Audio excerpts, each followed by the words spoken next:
हमारे प्रधानमंत्री सब उन्हें बहुत पसंद करते हैं जी। लेकिन जो उनकी शादीशुदा जिंदगी है वो अच्छी नहीं चल पाई, तो इसके पीछे क्या रीजन था? मोदी जी के केस में 8 और 5 की एनर्जी, तो 8 नंबर रिलेशनशिप के मामले में थोड़ा कमजोर पड़ जाता है। अगर हम योगी जी की लाइफ को देखें, जब भी अगर आप देखोगे किसी पर्सन की लाइफ में स्पिरिचुअलिटी बहुत ज्यादा आपको देखने मिलेगी, तो वहाँ पे रिलेशनशिप कहीं ना कहीं डिस्टर्ब होते हैं। शाहरुख खान की बात करें तो उनकी सक्सेस के पीछे क्या रीजन है? तो ये 2 और 7 की एनर्जी है जो उनके साथ रूल हो रही है। सलमान खान भी इसके बाद आते हैं। कंट्रोवर्सी के Right. पीछे क्या वजह है? 9 नंबर जो है सेवा का नंबर भी है और 9 नंबर एग्रेशन भी देता है। सलमान खान के साथ ऐसा ही है कि कंट्रोवर्सी सबको बहुत याद रहती है, लेकिन कहीं ना कहीं उनका जो अच्छा दिल है वो कुछ लोग देखना मिस कर जाते हैं। अगर अमिताभ बच्चन की हम बात करें, उसके पीछे रीजन है सूर्य की एनर्जी उनके साथ ज्यादा एक्टिव है। कुछ ऐसे नाम है बॉलीवुड में जो कंट्रोवर्सी में हमेशा फंसे रहते हैं। जी, अब उन्हीं में दीपिका पादुकोण का भी नाम आता है। 5 की एनर्जी के साथ रूल हो रही है दीपिका पादुकोण। अब 5 नंबर क्या है? 5 नंबर एडजस्ट करने का भी है। क्या सबका परफेक्ट नंबर वो मौजूद है इस दुनिया में? अगर एक्चुअली आपके साथ एक कंपैटिबल पार्टनर है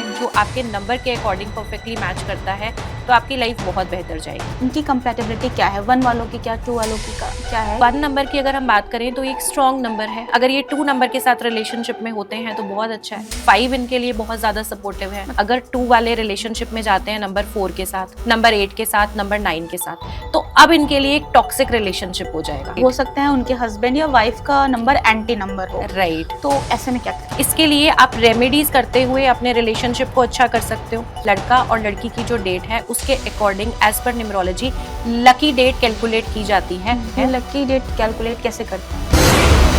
न्यूमरोलॉजी से क्या हम लॉयल्टी चेक कर सकते हैं? 100% कैसे? 5 के चांसेस काफी होते हैं एक्स्ट्रा मैरिटल की तरफ जाने के या रिलेशनशिप में चीट करने के। अगर आपकी डेट ऑफ बर्थ में 7 मल्टीप्लाई हो जाए तो वहां पे कई बार चीटिंग के चांसेस बन जाते हैं। अब अगर न्यूमेरिक वैल्यू निकालने की हम बात करें तो वो कैसे निकलती है? JAYQI ये 1 नंबर के साथ रूल होते हैं। BKR इनकी वैल्यू मैं बात करूं तो 2 नंबर की वैल्यू है। BKR इनकी वैल्यू मैं बात करूं तो 2 नंबर की वैल्यू है। CGLS ये 3 नंबर पे आते हैं।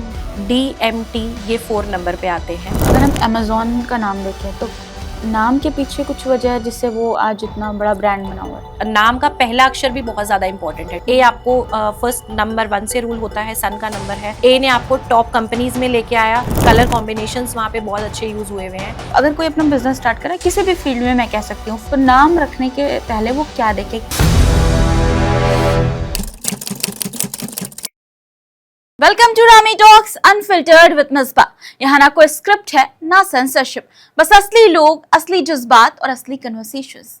आज पूरी दुनिया में लोग प्यार की बात तो बहुत करते हैं, लेकिन सच्चा प्यार, सच्चा रिश्ता और सही लाइफ पार्टनर मिलना पहले से कहीं ज्यादा मुश्किल और कॉम्प्लिकेटेड बन चुका है। क्या आपका मूलांक बता सकता है आपको कि आपका सोलमेट कौन है? क्या कुछ नंबर्स ऐसे भी होते हैं जो अगर साथ आ जाएं तो प्यार नहीं, सिर्फ कनेक्शन? और क्या कुछ नंबर्स ऐसे भी होते हैं जो अगर साथ आ जाएं, यानी कि उनकी शादी हो जाए, तो वो सिर्फ प्यार खराब नहीं करते बल्कि कलेश और डिवोर्स दे देते हैं?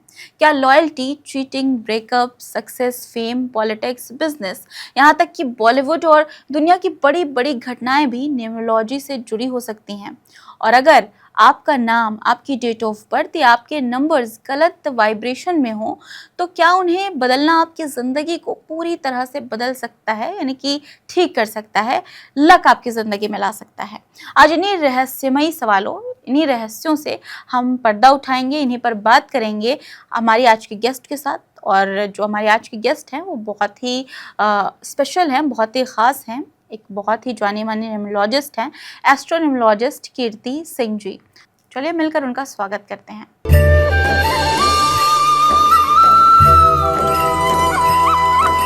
बहुत बहुत स्वागत है कीर्ति जी आपका रामी टॉक्स में।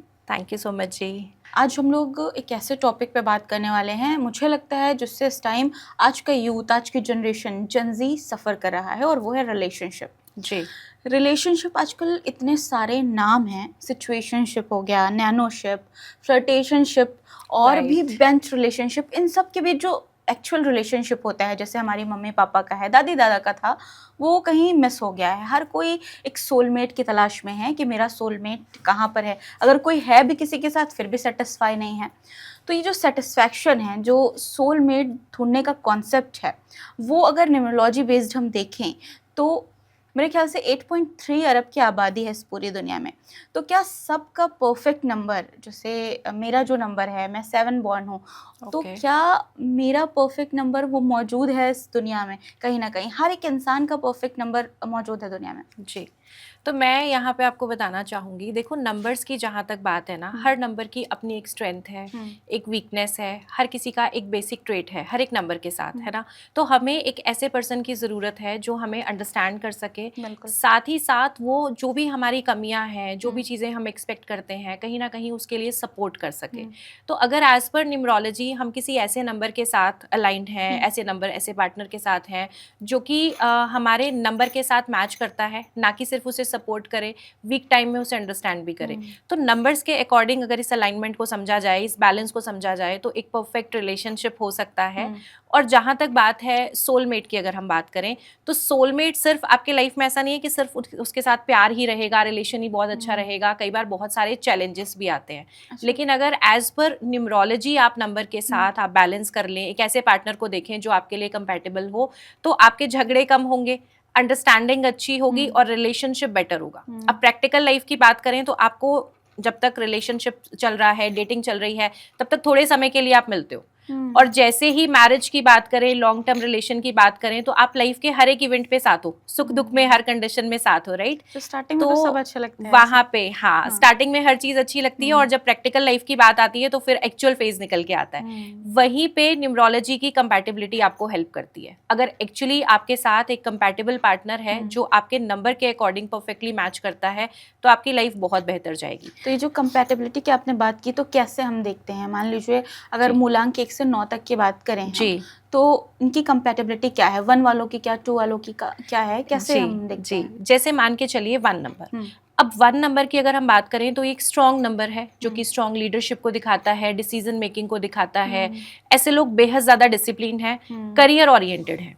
अब इन्हें एक ऐसा पार्टनर चाहिए जो कहीं ना कहीं इनकी एनर्जी को सपोर्ट कर सके, क्योंकि ये वो लोग हैं जो सुनना नहीं चाहते, ये वो लोग हैं जिन्हें कोई इंटरफेरेंस नहीं चाहिए। इन्हें एक ऐसा पार्टनर चाहिए जो इन्हें सपोर्ट कर सके, इमोशनली कहीं ना कहीं स्ट्रेंथ दे सके, क्योंकि इनका जो खुद का प्रेफरेंस है वो करियर और बाकी चीज़ों की तरफ ज़्यादा है। तो इनके लिए अगर ये 2 नंबर के साथ रिलेशनशिप में होते हैं तो बहुत अच्छा है। 5 इनके लिए बहुत ज़्यादा सपोर्टिव है। मतलब ये अपने रिलेशंस पे इतना ध्यान नहीं देते हैं जी। 1 की अगर मैं बात करूँ ना, तो रिलेशनशिप के स्टार्टिंग में आप देखेंगे कि ये बहुत एफर्ट्स डाल देंगे, लेकिन धीरे धीरे इनका जो फोकस है वो करियर की तरफ ज्यादा हो जाता है। तो इनके पार्टनर की मोस्टली कंप्लेंट रहती है कि ये समय कम देते हैं। अब अगर 2 नंबर के साथ ये होंगे तो 2 नंबर क्या है, सपोर्ट का नंबर है और एडजस्टमेंट का कहीं ना कहीं नंबर है। तो ये इनके लिए हमेशा हर सिचुएशन में सपोर्ट करते हुए नजर आएंगे, और एक अच्छी फैमिली बनती है, क्योंकि अगर एक पर्सन जो है करियर ओरिएंटेड है और दूसरा कहीं ना कहीं फैमिली पे ज्यादा फोकस कर रहा है, तो एक परफेक्ट बैलेंस मैं इसको समझती हूँ।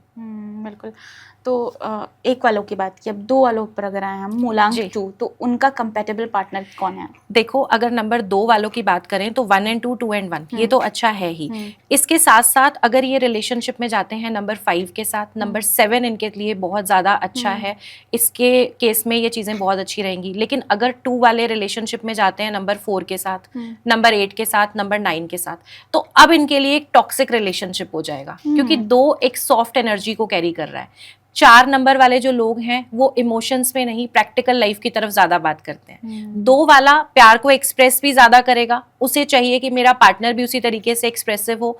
अब 4 वाले बहुत ज्यादा इन चीजों पे बात नहीं करना चाहते, उन्हें बहुत सीधी स्ट्रेट फॉरवर्ड बात चाहिए, इमोशनल एंगल की तरफ थोड़े कमजोर होते हैं। 8 वाले जो लोग हैं वो भी ज्यादा एक्सप्रेसिव नहीं होते, वो अलग लेवल पे मेच्योरिटी से रिलेशनशिप को हैंडल करना जानते हैं। वो सोचेंगे मैं अपनी ड्यूटीज पूरी कर रहा हूँ, इतना बहुत है। लेकिन 2 वाले को समय समय पे एक इमोशनल टच की जरूरत है। तो अगर मैं बात करूं नंबर 2 के लिए, तो हमें एक अच्छे मैथ से ज्यादा ये जानना जरूरी है कि टॉक्सिक कौन से कॉम्बिनेशन हो सकते हैं। तो 2 को 4, 8 एंड 9 को हमेशा अवॉइड करना चाहिए। जिसका टॉक्सिक रिलेशनशिप है वो अपने इन नंबरों को देखे, खासतौर पे 2 वाले। करेक्ट। जी। तो 3 वालों का क्या मैच है? 3 की अगर हम बात करें, देखो 3 वाले लोग बहुत ज्यादा नॉलेजेबल भी हैं, लेकिन कई बार इनकी ईगो जो है वो सामने आ जाती है। तो इनके लिए 3 वालों के लिए अगर मैं एक अच्छे कॉम्बिनेशन, एक अच्छे मैच की बात करूं, 1 के साथ भी सपोर्टिव रहेगा, 3 वालों का नंबर 5 के साथ भी अच्छा रहेगा, 6 के साथ थोड़ा सा इन्हें क्लैश रहता है, अवॉइड करना चाहिए क्योंकि 6 लग्जरी का है और 3 थोड़ा ज्ञानी। राइट। और ये दोनों की 3 एंड 6 की जो एनर्जी है ना, एनर्जी में डिफरेंस है। एक स्पिरिचुअलिटी की तरफ ज्यादा है, दूसरा मटेरियलिस्टिक लाइफ की तरफ ज्यादा है। लेकिन अगर आप अपने नंबर्स को बैलेंस करना सीख जाए, तो अगर मान लो आपकी मैरिज एक एंटी नंबर वाले के साथ हो भी गई है, तो भी आप इसे अच्छे तरीके से बैलेंस कर सकते हो, है ना। तो जैसे आपने बोला, बहुत सारे लोग जो देख रहे हैं पॉडकास्ट, जिनका 1 से लेकर 9 तक मूलांक है, अब शादी के बाद वो अपनी देख रहे हैं, और हो सकता है उनके हस्बैंड या वाइफ का नंबर एंटी नंबर हो, राइट। तो ऐसे में क्या करें? हाँ, ये आपने ना बहुत अच्छा क्वेश्चन पूछा है, क्योंकि अगर आप ऑलरेडी एक रिलेशनशिप में हो और आप देख रहे हो कि मेरा तो ये नंबर एंटी है, तो अब क्या सिचुएशन से भाग जाना सोल्यूशन है? नहीं। मैरिज कर ली है तो वो निभानी बहुत ज्यादा जरूरी भी है ना। तो हमें ये करना होता है कि हमें हर एक नंबर की बैलेंस को देखना है, हर एक नंबर की एनर्जी को देखना है। इसके लिए आप रेमेडीज करते हुए अपने रिलेशनशिप को अच्छा कर सकते हो। अब जैसे मान लो मैंने कहा कि 2 के लिए 4, 8 एंड 9 नंबर बिल्कुल अच्छे नहीं है। अब 4 नंबर एग्रेसिव नंबर है, अगर आप इसको बहुत ज्यादा कंट्रोल करने की कोशिश करते हो तो यहाँ पे प्रॉब्लम आती है। तो अगर आपके पार्टनर 4 वाले हैं तो आप उन्हें बहुत ज्यादा कंट्रोल करने की कोशिश ना करें, ठीक है ना। अब 4 की एनर्जी थोड़ी सी क्या है, रेस्टलेस एनर्जी है, माइंड में कुछ ना कुछ चल ही रहा है हर समय। तो आपको लगेगा कि यार मेरे से नाराज है, मेरी बात नहीं सुन रहे है ना, लेकिन एक्चुअली ऐसा नहीं है, उनकी खुद की एनर्जी उस तरीके से है। तो आप अच्छी तरीके से रेमेडीज करके भी रिलेशनशिप को बैलेंस कर सकते हो, नंबर्स की एनर्जी को समझते हुए भी आप बैलेंस कर सकते हो। तो आपको ये पता होना चाहिए कि आपका जो पार्टनर है उसका नंबर अगर ये है तो मुझे किस तरीके से उसको सेटल करना है। तो एग्जाम्पल के लिए अगर 1 नंबर वाले आपके पार्टनर हैं, तो आपको उन्हें अगर कोई बात समझानी है तो जब वो शांत हो उस समय पे आप उन्हें कोई बात कहिए। ऐसा नहीं कि अगर वो अपना कोई डिसीजन बता रहे हैं, कोई बात कर रहे हैं, उस समय आप उनको कुछ ना कुछ समझाने लगो, उनके पास वो पेशेंस ही नहीं है।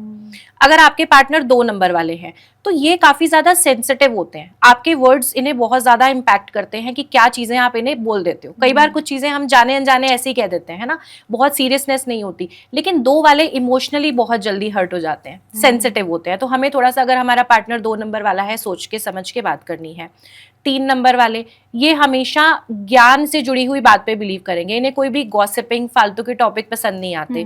इन्हें अपने पार्टनर के साथ डिस्कशन भी चाहिए ना, तो ऐसा डिस्कशन चाहिए जो कि कुछ नॉलेजेबल हो, जो कि कुछ फ्रूटफुल रिजल्ट्स देने वाला हो। तो आपको उनके साथ उस तरीके से बिहेव करना है। 4 नंबर वाला पार्टनर है, ये आपके लिए सपोर्ट में हमेशा रहेंगे, लॉयल होंगे, लेकिन अगर आप समझो कि ये बार बार इमोशनल तरीके से एक्सप्रेसिव हो तो ये इनके बस की बात नहीं है। तो 4 वालों को ज्यादा कंट्रोल करने की कोशिश ना करें। 4 नंबर राहु का नंबर है। राहु का नंबर है, सर, तो दिमाग वाले भी होते हैं। दिमाग वाले होते हैं, प्रैक्टिकल होते हैं, प्लानिंग इनकी कमाल की है, इनका लॉजिकल ब्रेन, इनके आइडियाज, मतलब जब भी कभी बात हो आउट ऑफ बॉक्स थिंकिंग की, क्रिएटिव आइडियाज की, तो ये सबसे बढ़िया है। आप भी कभी स्टक हो जाओ, 4 वाले को कॉल करो, किसी भी प्रॉब्लम का सोल्यूशन बड़ी आसानी से ये लोग देते हैं। तो 4 नंबर की जैसे अभी हमने बात की है, तो 4 नंबर के लिए अगर मैं बात करूं कंपेटेबल पार्टनर की, तो 4 की 1 के साथ अच्छी रहेगी। 4 नंबर वालों की जो है 6 के साथ बहुत अच्छी रहेगी। इन्हें अवॉइड करना है नंबर 2 को, 4 को 4 नंबर भी अवॉइड ही करना चाहिए, ठीक है। 6 के साथ अच्छा है, 3 के साथ रिलेशनशिप थोड़ा एवरेज काइंड ऑफ रहेगा। 4 वालों को 8 और 9 दोनों ही नंबर्स को यहाँ अवॉइड करना चाहिए। और 7, जैसे कि मैं हमेशा ये सोचती हूँ, जैसे 7 है राहु का नंबर, सॉरी केतु का 7 केतु, 4 राहु का नंबर है। तो अगर राहु केतु मिल जाए, मींस बॉडी और सर मिलता है, तो फिर तो बहुत अच्छी जोड़ी बनी मेरे ख्याल से। देखो जोड़ी तो मैं बोलूं अच्छी, इसमें आप ऐसे समझिए कि जो राहु का नेचर और बिहेवियर है वो टोटली अपोजिट है केतु के। केतु स्पिरिचुअल वर्ल्ड से जुड़ा हुआ है और राहु की अगर बात करें तो ये मटीरियलिस्टिक वर्ल्ड का प्लैनेट है। तो इस वजह से क्या है कि केतु और राहु का क्लैशेस भी आपको नजर आएंगे। एक अच्छा पेयर बनता है, लेकिन इनके लाइफ में अगर हस्बैंड एंड वाइफ हैं तो कहीं ना कहीं क्लैशेस नजर आएंगे, क्योंकि दोनों की एनर्जी अलग अलग है। एक को स्पिरिचुअलिटी अट्रैक्ट करती रहेगी हमेशा, दूसरे को हमेशा मटेरियलिस्टिक वर्ल्ड में ग्रो करना है। तो ये जो क्लैश है, कई बार ये रिलेशनशिप को थोड़ा सा प्रॉब्लम देता है। तो इस चीज पे थोड़ा काम करने की जरूरत है। और बाकी नंबर अच्छे हैं। आपने कौन सा बताया एंटी नंबर है इनके? मैंने बताया कि अगर आप 4 से रूल होते हैं तो number 2, number 4, number 8 and number 9 इन्हें टोटली आप अवॉइड करें, ठीक है।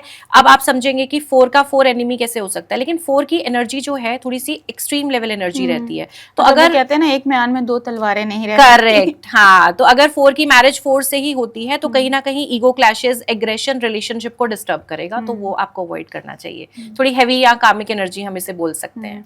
अब 5 नंबर वालों के कंपैटिबल पार्टनर की अगर बात करें, देखो 5 नंबर जनरली तो सबके साथ एडजस्ट करने वाला नंबर है। 5 नंबर की एनर्जी ऐसी है कि इन्हें बस वैरायटी, रिलेशनशिप में भी बोरियत नहीं चाहिए। बहुत जल्दी इन्हें लगता है कि नेक्स्ट क्या। तो कई बार अगर इनकी शादी मर्जी से ना हो या पार्टनर बहुत ज्यादा कंट्रोलिंग हो जाए तो ये उस रिलेशनशिप से भी कई बार तंग आते हैं। या बहुत ज्यादा रिस्पॉन्सिबिलिटी, बहुत प्रैक्टिकल रूटीन लाइफ चलने लगे तब भी इन्हें कई बार प्रॉब्लम आती है। तो 5 की अगर मैं बात करूं तो 5 वाले के लिए 1 नंबर वाले जो लोग हैं बहुत सूट करेंगे। 5 के लिए अगर 3 की बात करें हम, 5 के लिए खुद 5 नंबर वाले पार्टनर, 6 वाले, ये सब बहुत अच्छे हैं। 8 के साथ इनका एवरेज रहेगा, 5 का 9 के साथ भी अच्छा ही जाता है। तो 6 वालों का कंपैटिबल पार्टनर कौन होना चाहिए? जैसे आपने पहले ही बता दिया 3 तो नहीं हो सकता। जी, 3 नहीं हो सकता, लेकिन 6 की जो अपनी एनर्जी है, 6 रिलेशनशिप का कारक है। तो 6 की अगर हम बात करें, जनरली रिलेशनशिप इनका मोस्टली अच्छा रहता है क्योंकि ये खुद रिलेशनशिप में बहुत ज्यादा एफर्ट्स देते हैं, काफी एक्सप्रेसिव होते हैं और इनकी प्रायोरिटी रिलेशनशिप ही होती है। अगर मैं बात करूं करियर की और रिलेशनशिप की, तो रिलेशनशिप ये हमेशा पहले देखेंगे। तो जैसे 6 की बात करें तो इनका 1 के साथ कई बार थोड़े ईगो क्लैशेस आ जाते हैं, बट फिर भी अगर एनर्जी बैलेंस करे तो चलता है। 2 के साथ भी कहीं ना कहीं थोड़ा डिस्टर्बेंस, एवरेज मैं बोलूंगी इसको। लेकिन 6 के लिए 4 वाला पार्टनर, 5 वाला पार्टनर अगर है, 6 के लिए खुद 6 नंबर वाले जो पार्टनर है, 6 के लिए 8 भी कहीं ना कहीं एडजस्टमेंट देगा, 6 के लिए 9 भी अच्छा है, 6 के लिए 7 भी अच्छा है। और 7 के लिए? 7 की बात करें, अब 7 वालों को थोड़ा सा समझो। ये वो लोग हैं जो हमेशा ना दिल से जुड़ने वाले लोग हैं। इन्हें आर्टिफिशियल कुछ नहीं चाहिए। एक्सप्रेसिव कम है, ठीक है। और आप इनके साथ जब रिलेशन में हो, कई बार ऐसा हो सकता है कि आपको फील होगा कि यार ये थोड़े डिस्कनेक्टेड है, लेकिन वो डिस्कनेक्टेड नहीं होते, इन्हें अपना मी टाइम चाहिए, थोड़ा सा स्पेस चाहिए, अपना अकेलापन चाहिए। तो उस एनर्जी को समझने के लिए एक ऐसा पर्सन जो इन्हें अंडरस्टैंड भी करे और इनके साथ लॉयल भी रहे। तो 7 नंबर की मैं बात करूं तो 1 के साथ बहुत अच्छा जाता है इनका, 2 के साथ बहुत अच्छा जाता है क्योंकि दोनों इमोशनल लेवल पे। 1 के साथ आपने कहा बहुत अच्छा रहता है, और 1 आपने बोला वो रिलेशनशिप में एफर्ट नहीं लगाते। अब 7 वालों को एफर्ट चाहिए, वो खुद तो इन्हें एफर्ट नहीं चाहिए। 7 वाला एफर्ट खुद ही कर लेगा। 7 को चाहिए कि मेरा पार्टनर लॉयल हो, 7 को चाहिए कि रियल हो। तो 1 जो है, सूर्य का जो नंबर है, वो रियल भी है और ये लोग लॉयल भी हैं। ऐसा नहीं 1 वाला जो है रिलेशनशिप में एफर्ट नहीं करता, बट प्रायोरिटी की बात करें तो करियर ओरिएंटेड थोड़े ज्यादा देखे गए हैं। तो 7 के लिए 1 बहुत ज्यादा अच्छा है। इमोशनल लेवल की बात करें तो 7 और 2 बहुत अच्छा पेयर बनाते हैं आपस में। 7-3 बहुत अच्छा जाता है। 7-4 मैंने बताया एनर्जी थोड़ी डिफरेंट है, तो थोड़ा सा आप अवॉइड कर सकते हो। 7-5 अच्छा है, 7-6 बहुत अच्छा है। 7 और 7 हमें अवॉइड करना चाहिए, 7 और 8 हमें अवॉइड करना चाहिए, 7 और 9 भी हमें अवॉइड करना चाहिए। तो अब 8 नंबर की बारी है। 8 नंबर वाले थोड़ा शनि का क्योंकि नंबर है, शनि से रूल होता है जी, तो मेहनत बहुत करनी पड़ती है। अब ऐसे पार्टनर अगर किसी लड़की का है या लड़की का है, तो ऐसे पार्टनर को कौन सा नंबर बेस्ट होता है? देखो पहले तो ना 8 की एनर्जी को समझते हैं। जब भी कोई इंसान, हमारी ऑडियंस में से भी हो सकता है कि आपके पार्टनर का नंबर 8 हो, तो आप समझो कि ये कमिटमेंट में थोड़ा सा समय लगा सकते हैं क्योंकि सैटर्न जो है डिले का कारक है। ये अब तक बहुत सारे अच्छे तरीके से हम समझ चुके हैं, बहुत सारे वीडियोस के थ्रू, है ना। तो डिले आता है यहाँ पे, लेकिन ये कमिटेड और लॉयल लोग हैं। 8 नंबर वाले जो लोग हैं, मतलब ऐसे हैं कि अगर एक बार जबान दे दी तो उससे फिरेंगे नहीं। तो पहली चीज, अगर आप एक लॉयल पार्टनर देखते हो तो 8 नंबर को आप बिल्कुल चूज कर सकते हो। लेकिन 8 नंबर वाले लोग काफी ज्यादा, मैं बोलूंगी, इंट्रोवर्ट होंगे, अपने इमोशंस को एक्सप्रेस नहीं करेंगे। कहीं पे अगर ये हर्ट हो भी रहे हैं तो आपको बताएंगे नहीं। तो 8 वाले को 1 नंबर अवॉइड करना है टोटली। 1 और 8 कभी भी हम इसको कंबाइन नहीं करेंगे। 8 वाले को नंबर 2 को अवॉइड करना है। 3 के साथ एवरेज रिलेशन रहेगा। 8 वाले को नंबर 4 भी अवॉइड करना है। 8 और 5 का पेयर बहुत अच्छा है, 8 और 6 का बहुत अच्छा है, ठीक है। 8 एंड 7 मैं बोलूंगी एवरेज अवॉइड कर सकते हैं। 8 एंड 8 को कभी मैरिज नहीं करनी है, 8 एंड 9 को भी अवॉइड कर सकते हैं। तो 8 के साथ थोड़ी लिमिटेशन हो जाती है यहाँ पे। नंबर 3 है, नंबर 5 है एंड नंबर 6 है, जो इनके अच्छे पार्टनर होते हैं या अंडरस्टैंडिंग लेवल अच्छा बनता है। तो मूलांक 9 वाले हैं, उनके जी। लिए कंपेटेबल पार्टनर कौन है? जी, तो मूलांक 9 की जो एनर्जी है ना, इमोशनल है, लेकिन इनका इमोशन बिल्कुल डिफरेंट है। ये थोड़े से एग्रेसिव भी हैं, ठीक है, पोजेसिव भी हैं, प्यार करेंगे, लेकिन प्यार का जो ढंग है, प्यार जताने का जो तरीका है वो थोड़ा अलग है, जिसकी वजह से इनका मोस्टली कई बार लोग मिसअंडरस्टैंड करते हैं, प्यार को भूल जाएंगे और इनके गुस्से को याद रखते हैं। तो 9 की अगर मैं बात करूं, हालांकि 9 एंड 1 का पेयर अच्छा है अगर ईगो को कंट्रोल किया जाए तो, क्योंकि ये दोनों फ्रेंडली प्लैनेट्स हैं आपस में। बट 9 एंड 1 में कई बार एग्रेशन की वजह से इश्यूज आ सकते हैं। 9 2 टोटली अवॉइड करना चाहिए। 9 एंड 3 अच्छा है। 9 4 अगेन मैं बोलूंगी टॉक्सिक रिलेशनशिप बनता है। 9 5 अच्छा है। 9 6 अच्छा है। 9 7 अवॉइड करना है। 9 एंड 8 अवॉइड कर सकते हैं। 9 9 अब थोड़ा एग्रेशन का प्रॉब्लम, ईगो का प्रॉब्लम यहाँ पे क्लैश करेगा, तो ये एक एवरेज रिलेशनशिप ही रहेगा। अगेन मैं यही बोलूंगी कि आपको बस ये समझना है कि उस नंबर की एनर्जी कैसी है। अगर आप उसे बैलेंस करना सीख जाए तो नो डाउट एक कमाल का रिलेशनशिप बना सकते तो हैं। मींस जो आपने एंटी नंबर्स अभी बताएं कि जिनको शादी नहीं करनी है, जिन नंबर उनके के साथ, साथ हाँ, जी, तो अगर वो बाय चांस मान लीजिए शादी कर लेते हैं, तो ये जरूरी है कि उनका डिवोर्स हो या उनका रिलेशनशिप टॉक्सिक हो? नहीं, देखो हर केस में डाइवोर्स नहीं होता। डाइवोर्स के लिए अब जैसे मान लो कि एंटी नंबर है, तो ऐसा नहीं है कि वो एंटी नंबर पूरी जिंदगी आपके लिए प्रॉब्लम देगा। इसमें टाइमिंग का बड़ा ज्यादा रोल है।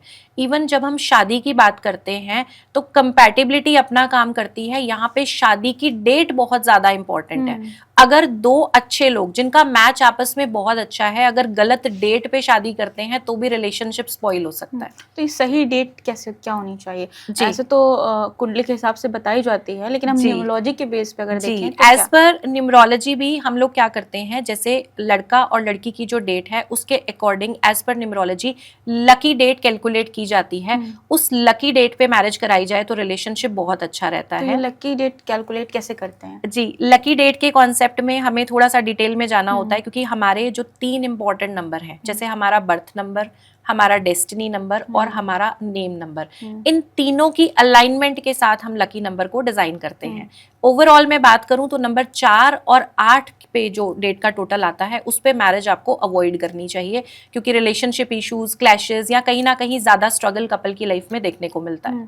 तो एक एग्जाम्पल के तौर पर अगर मान लीजिए मैं अपनी डेट ऑफ बर्थ ले लूं, ठीक है जी, तो मेरी शादी की डेट क्या होनी चाहिए जिससे मेरा रिलेशन अच्छा चले? मान लीजिए मैं आपको बताती हूँ 7/11/1999। अब जी। इस हिसाब से क्या होगा मेरे नाम? अब जैसे आपका मूलांक जो है वो 7 हुआ और भाग्यांक का क्या आता है आपका नंबर? 7 11, तो ये हो गया इधर से 9, और 19 कितना बोला आपने? 1999। तो आपका जो कॉम्बिनेशन है 7 एंड 1 का कॉम्बिनेशन है, राइट? तो 7 एंड 1 का कॉम्बिनेशन केतु एंड सन की एनर्जी के साथ आप रूल होते हो। तो मैरिज की अगर आप डेट लेते हो तो ऐसी डेट जिसका टोटल 5 पे आ जाए, ऐसी डेट जिसका टोटल 6 पे आ जाए, आपको बहुत ज्यादा सूट करेगी। लेकिन आपको जो डेट का टोटल 4 पे आ जाए, जो डेट का टोटल 8 पे आ जाए, वो आपको अवॉइड करना चाहिए। आपके केस में नंबर 9 पे टोटल आए, वो भी आपको अवॉइड करना चाहिए।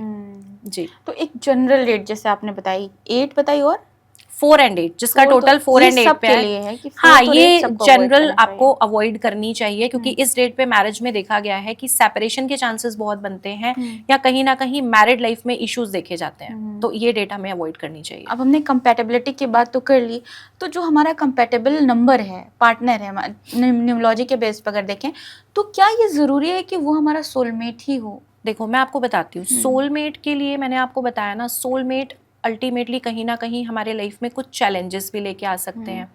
कुछ आपने देखा होगा कई लोगों की लाइफ में एक रिलेशन आया, 4 साल 5 साल चला, बहुत अच्छा चला, है ना, मतलब लगा कि यार जिंदगी बस कंप्लीट हो गई है इस पर्सन के साथ, और वो सडनली कुछ ऐसा होता है कि वो आपकी लाइफ से निकल जाते हैं। 4 साल 5 साल, कई बार 10 साल का रिलेशनशिप में भी आपने ब्रेकअप देखा होगा। अब उस समय तो लगता है यार ये सोलमेट है, ये चीजें बहुत अच्छी चल रही हैं, रिलेशन बहुत अच्छा है, लेकिन रिश्तों के मामले में जो भी हमारे रिश्ते हैं कहीं ना कहीं ये हम पास्ट लाइफ से लेके आए हैं। ये पास्ट लाइफ के जो हमारा कार्मिक अकाउंट है उसको कहीं ना कहीं सेटल करने ये लोग आते हैं। तो उस समय जो छूटा था वो ड्यूरेशन उन्होंने कंप्लीट किया और वो आपकी लाइफ से निकल गए। तो सोलमेट की जो एनर्जी है हर बार उतनी ज़्यादा ऐसा नहीं कि वो बहुत पॉजिटिव है, सोलमेट है तो वो हमेशा आपके लाइफ में पॉजिटिव ही रहेगा, आप उसके साथ हमेशा बहुत खुश होंगे। लेकिन एज पर न्यूमरोलॉजी अगर आप नंबर को चूज़ करते हो, आप अपने कंप्लीट डीओबी के एनालिसिस के साथ अगर पार्टनर को चूज़ करते हो तो कहीं ना कहीं झगड़े कम होंगे, अंडरस्टैंडिंग आपस में अच्छी रहेगी, तो एक रिलेशन अच्छा चलता है। अभी आपने बोला अगर हम सब कुछ देखकर चूज करते हैं तो अच्छा रहेगा। अब जो आपने डेट बताई कंपैटिबिलिटी वाली कि इनको इनके साथ रहना चाहिए, इनको उनके साथ रहना चाहिए, अभी जो लोग देख रहे हैं हो सकता है बिल्कुल परफेक्ट हो, वो अपने कंपैटिबल पार्टनर के साथ हैं, लेकिन अगर फिर भी लड़ाई झगड़े हो रहे हैं तो इसका क्या रीजन होता है? ये एक चीज बहुत इंपॉर्टेंट है जो मैं कहने ही वाली थी आगे। नेक्स्ट चीज देखो, इसमें समय का बड़ा रोल है। अब जैसे न्यूमरोलॉजी में हम बात करें तो न्यूमरोलॉजी में ना हमारे पास एक बहुत अच्छा सिस्टम है। इवन आप देखते हैं कुंडली में भी दशाओं के बारे में बात होती है कि अभी आपकी राहु की दशा चल रही है या अभी आपकी चंद्र की दशा चल रही है, ये सुना होगा आपने।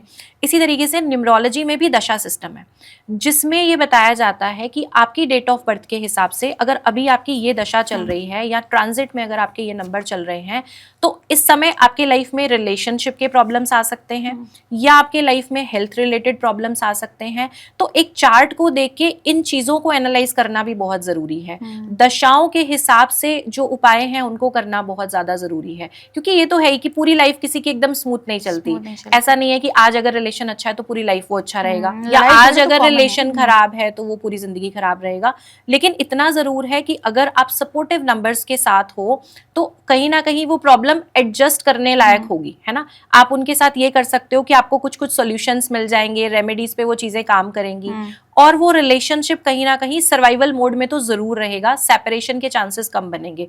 बट अगर दशाएं वीक हो जाती है ना तब आपको प्रॉब्लम देखने को मिलेगी। समय अगर खराब हो गया, मैं बोलती हूँ, तो फिर आपके लिए प्रॉब्लम आती है। और इसी का सोल्यूशन न्यूमरोलॉजी में बहुत अच्छे से दिया जाता है कि आप उस समय को बैलेंस करना सीखें, उन एनर्जीज को बैलेंस करें with the help of remedies. तो आप अपने चाहे फाइनेंशियल प्रॉब्लम्स हो, रिलेशनशिप के हो या आपके हेल्थ के हो, उन सभी को आप ठीक कर सकते हो।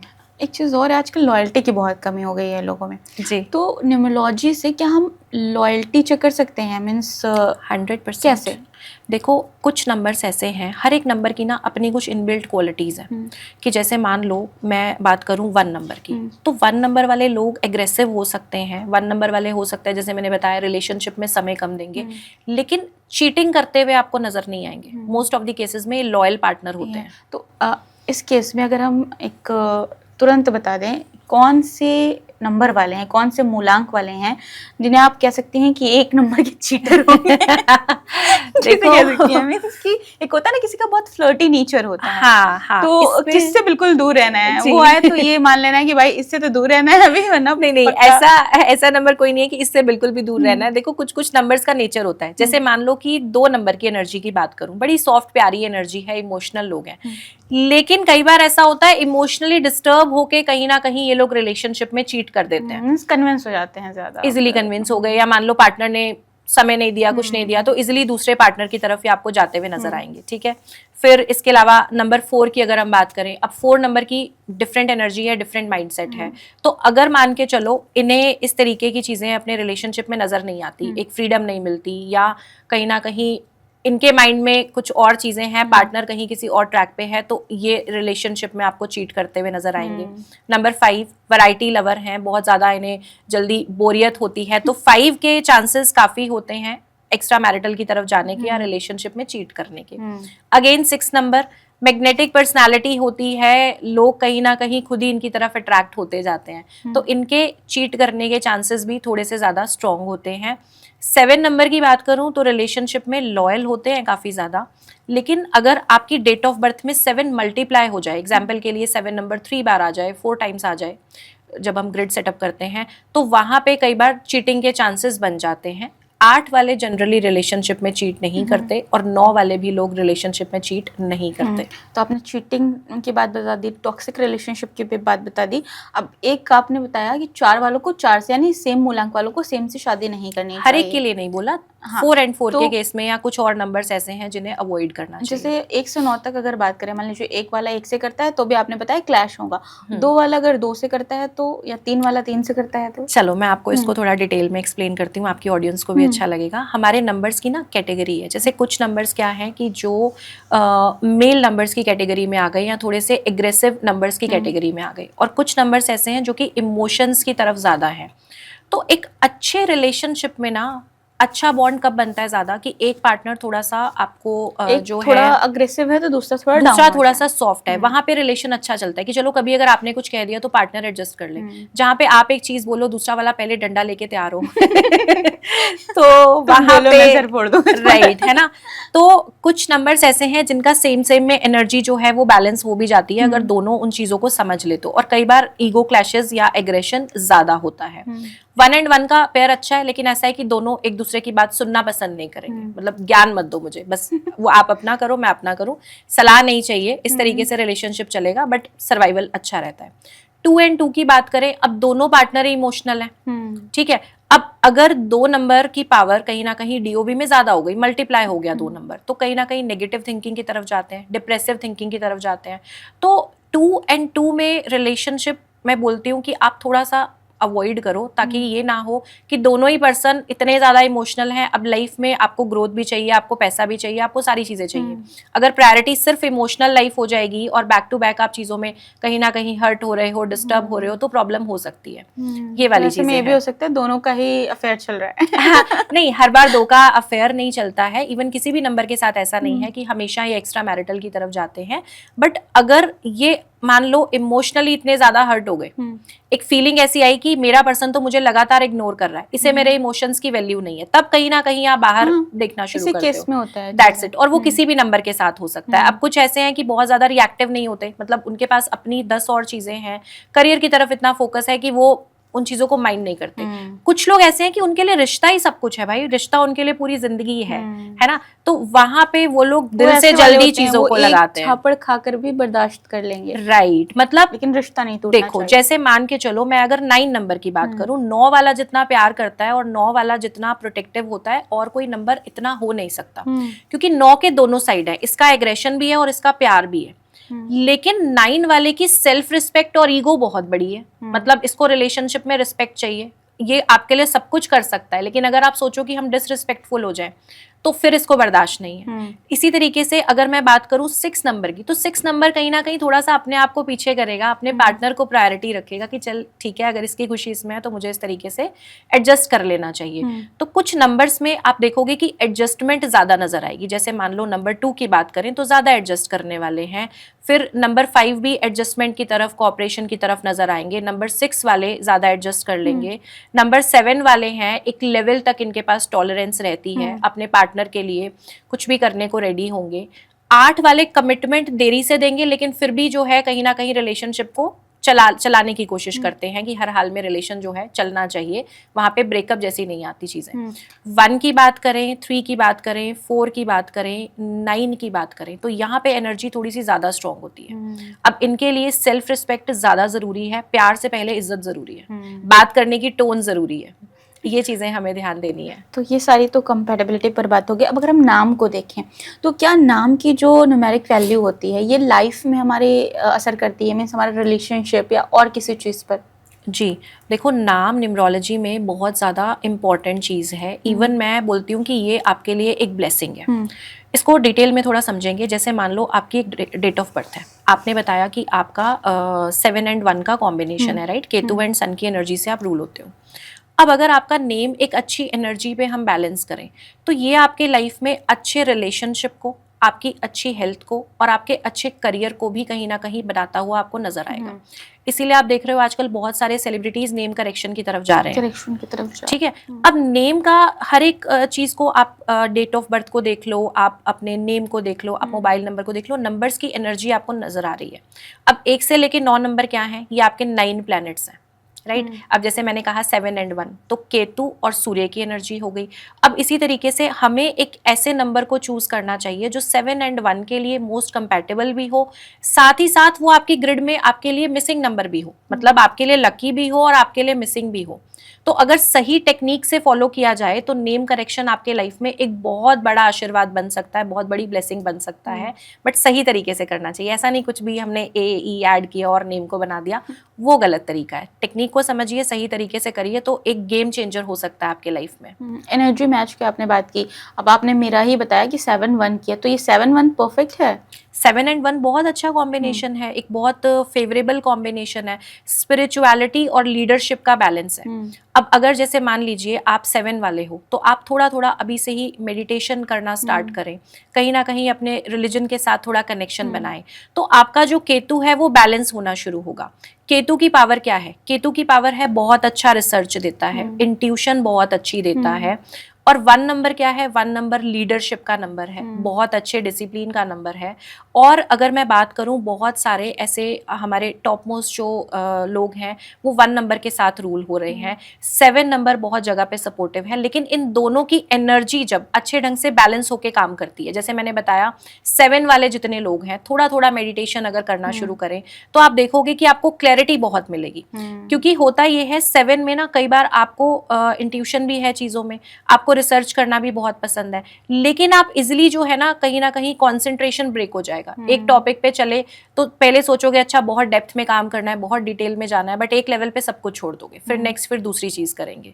तो ये जो चीज है, ये जो कंफ्यूजन है, इसको अगर आपने अभी से समझ के दूर कर लिया तो जैसे जैसे आप अपने 1 नंबर की तरफ बढ़ेंगे, ये भी मैं अभी आपके ऑडियंस को बताती हूँ। जैसे हमारे लाइफ का जो फर्स्ट 35 ईयर्स है, आपका बर्थ नंबर ज्यादा एक्टिवेट होता है, आपके बर्थ से लेके 35 ईयर्स तक। मूलांक 35, राइट। और 35 ऑनवर्ड्स आपका भाग्यांक आ जाता है। तो 7 नंबर में अभी जब तक आपका 7 ज्यादा एक्टिव है तो आपको रिसर्च की तरफ ज्यादा फोकस करना है, जितनी नॉलेज आप अभी ले सकते हो उसकी तरफ आपने फोकस करना है। और धीरे धीरे जैसे आपका जो जर्नी आगे बढ़ेगी आपके सूर्य 1 नंबर की तरफ, आपके डेस्टिनी नंबर की तरफ, तो आप देखेंगे आप मार्केट में लीड करते हुए नजर आएंगे, बहुत अच्छी स्ट्रॉन्ग पोजीशन आपकी बनेगी। और ये जो नॉलेज आपने 7 वाले पीरियड में इकट्ठी की है, ये आपको आगे लाइफ में बहुत अच्छे लेवल की ग्रोथ देगी और सक्सेस देगी। तो अब अगर न्यूमेरिक वैल्यू निकालने की हम बात करें तो वो कैसे निकलती है? जी, न्यूमेरिक वैल्यू के लिए एक चार्ट आप अटैचमेंट में भी दे दीजिएगा ऑडियंस के लिए। हमारे जो नंबर्स हैं 1 से लेके 9 तक हमारे नंबर्स हैं, तो जब हम नंबर्स को वैल्यू ऐड करते हैं तो हमारे नेम का जो टोटल है वो 1 से लेके 9 के बीच में ही बनता है। वो चार्ट हम दिखा देंगे, हर एक नंबर की एक वैल्यू है। जैसे मान के चलिए JAYQI, ये 1 नंबर के साथ रूल होते हैं। चार्ट आप स्क्रीन पे एक बार लगा भी देना, ठीक है। BKR, इनकी वैल्यू मैं बात करूं तो 2 नंबर की वैल्यू है। CGLS, ये 3 नंबर पे आते हैं। DMT, ये 4 नंबर पे आते हैं। मतलब ये जो आप नाम बता रही हैं अल्फाबेट, ये नाम का अल्फाबेट है पहले लेटर का, और ये इस एनर्जी से देखो आपके नाम में जितने अक्षर आते हैं उसका एक स्पेसिफिक नंबर है, A से लेके Z तक, आपने वो नंबर लिखते जाना है। चार्ट से देखा आपने, वो नंबर लिखते गए। जैसे A की वैल्यू मान लो 1 है, आपके नाम में A आया, कहीं पे भी आप 1 लिख दोगे। फिर उसके बाद कहीं पे भी जैसे मैंने बताया BKR आता है तो वैल्यू 2 है। उन सारे नंबर्स को लिखते जाओ, फिर सिंगल डिजिट पे आप उसको ऐड करो और देखो कि आपका नंबर 1 से लेके 9 में किस नंबर पे आता है। तो इस तरीके से नेम नंबर का कैलकुलेशन होगा। तो जो नंबर आएगा वो क्या होगा? फिर हमारा नेम नंबर होगा। वो हमारा नेम नंबर होगा। देखो 3 इंपॉर्टेंट नंबर की बात की मैंने। एग्जाम्पल से हम इसको समझते हैं ताकि ऑडियंस के लिए और इजी हो जाए।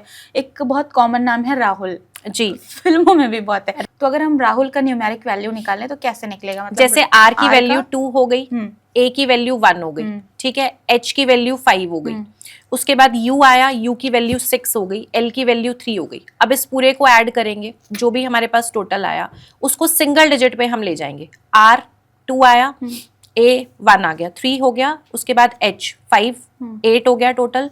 8 के बाद अगला U आया 6 पे, तो ये हो गया हमारा 14, और L 3 ऐड हो गया तो ये हो गया 17। तो राहुल का टोटल आ गया हमारा 8 पे। तो 8 नंबर की वाइब्रेशन है। और नेम के लिए जनरली हम 4 और 8 को थोड़ा सा अवॉइड करते हैं। तो ये चार्ट जो स्क्रीन पर है, इससे हम न्यूमेरिक वैल्यू निकाल सकते हैं देखकर। राइट। अब स्पेलिंग चेंज करना, जैसे आपने बताया स्पेलिंग चेंज कर सकते हैं, तो वो कितना सेफ होता है? और बहुत से लोगों से मैंने ये भी सुना है कि आप नाम ही अपना चेंज कर दीजिए, तो सबके लिए तो पॉसिबल नहीं होता है। देखो नाम को 100% चेंज करना पॉसिबल नहीं है, लेकिन हम वहाँ पे कुछ स्पेलिंग्स उसको चेंज करके, वो भी सही एनर्जी के साथ कि कहाँ पे कौन सा स्पेलिंग ऐड होना चाहिए, कौन से नंबर्स ऐड होने चाहिए, ये बहुत ज़्यादा ज़रूरी है।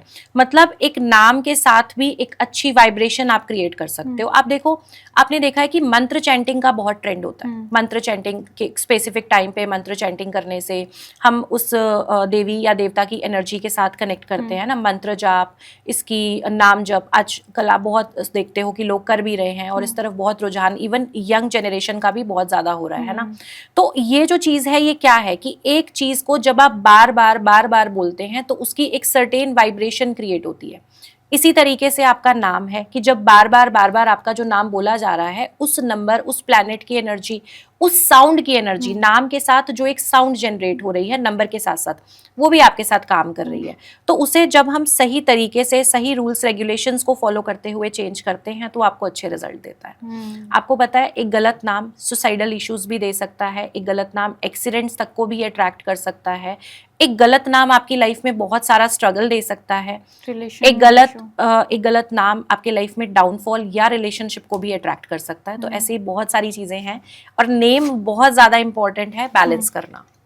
निक नेम का भी बहुत ज्यादा ट्रेंड चला हुआ है जी। पहले तो लोग अपने डॉग्स का निक नेम रखते थे, जी, लेकिन जी, अब जी। इंसानों का भी nickname होता है।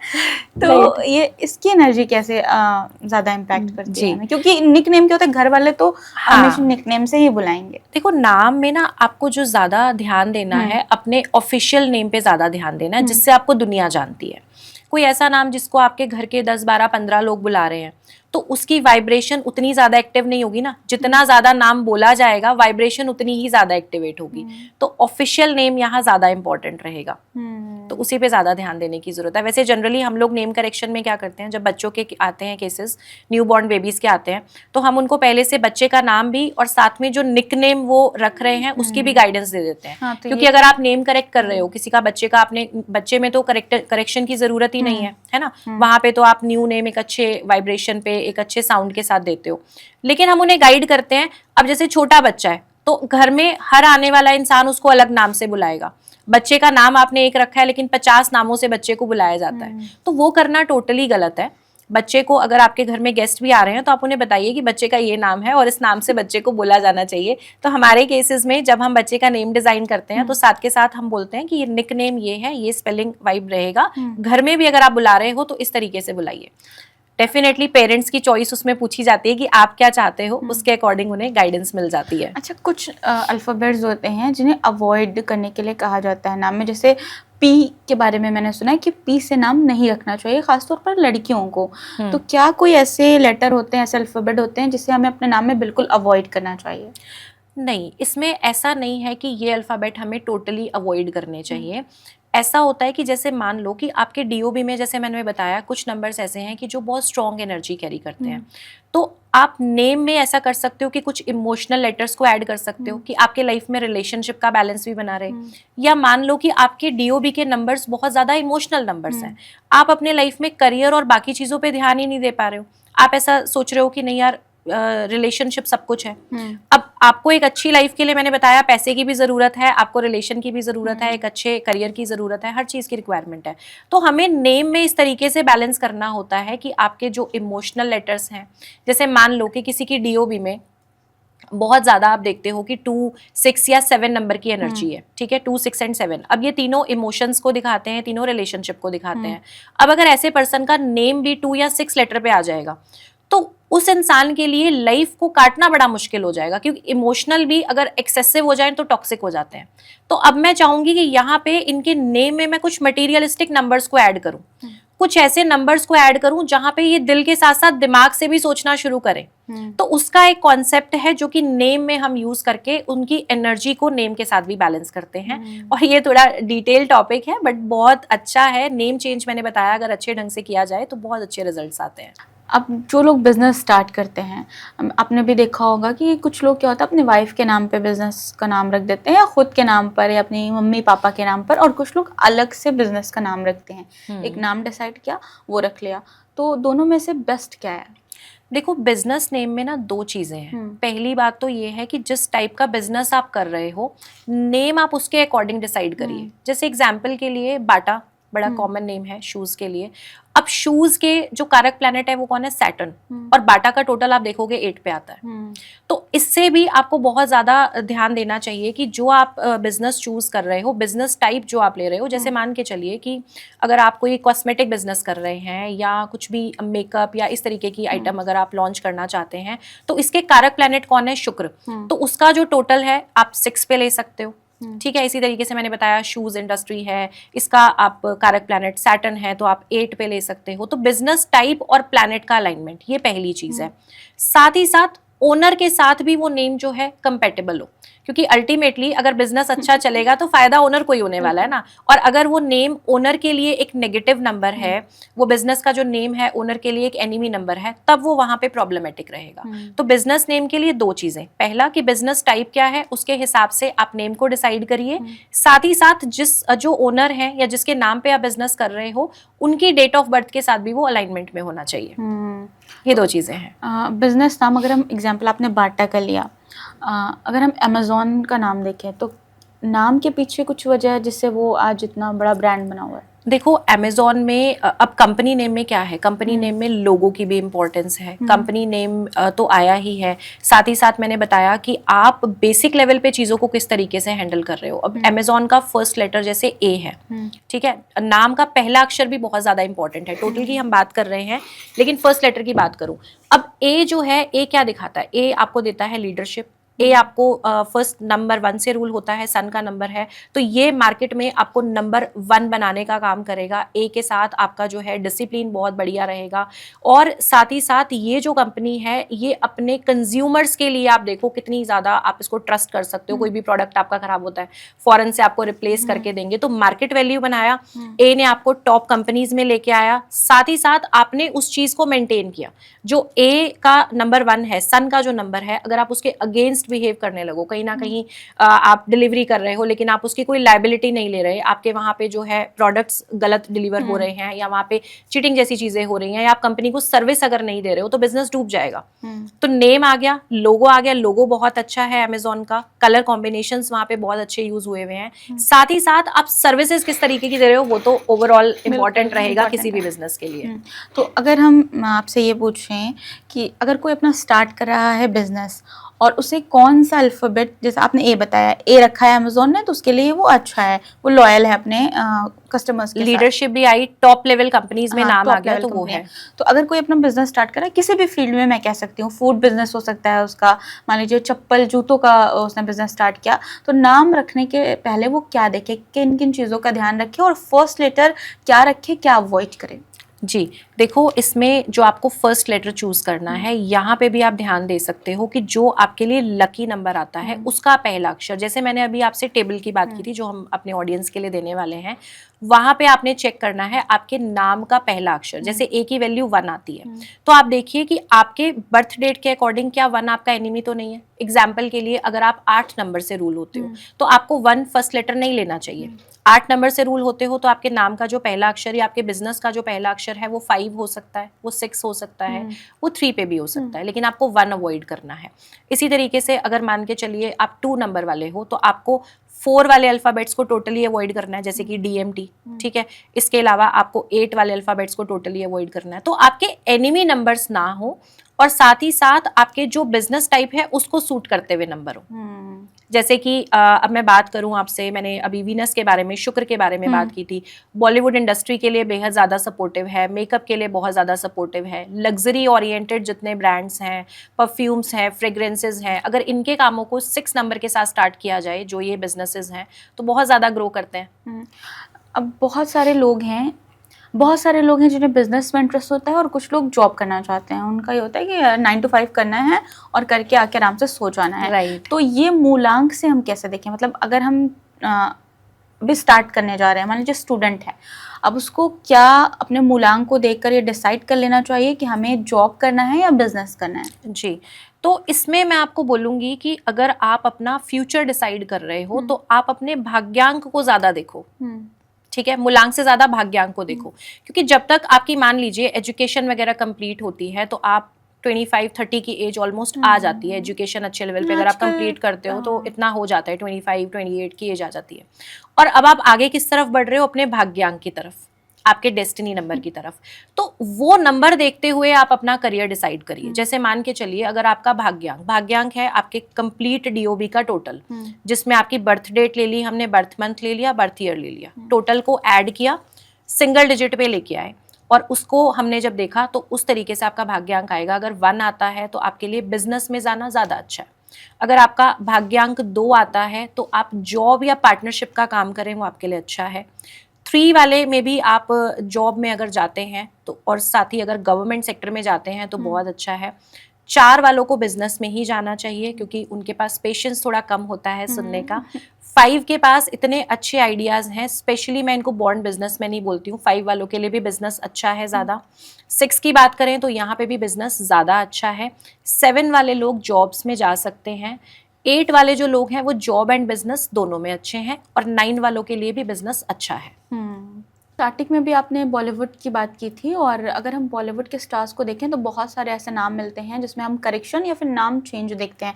अक्षय कुमारी हैं जिन्होंने अपना नाम चेंज किया, ऐसे कई सेलिब्रिटीज़ हैं।